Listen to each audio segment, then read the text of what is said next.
பாடி மாளிகையில் தாய் மடியில் கன்றினை போல் மாய கண்ணன் தூங்குகின்றான் தானே. அவன் வாயிலைய மண்ணை உண்டு மண்டலத்தை காட்டிய பின் ஓய்வெடுத்து தூங்குகின்றான் ஆராரோ. ஓய்வெடுத்து தூங்குகின்றான் ஆராரோ. ஆயப்பாடி மாளிகையில் தாய் மடியில் கன்றினை போல் மாய கண்ணன் தூங்குகின்றான் தாலேலோ.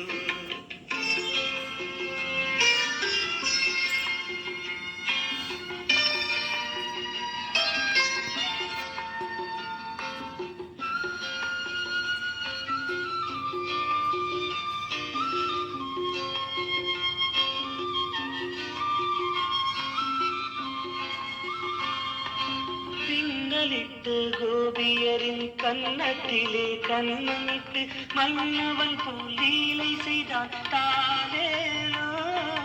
பின்னலிட்டு கோபியரின் கண்ண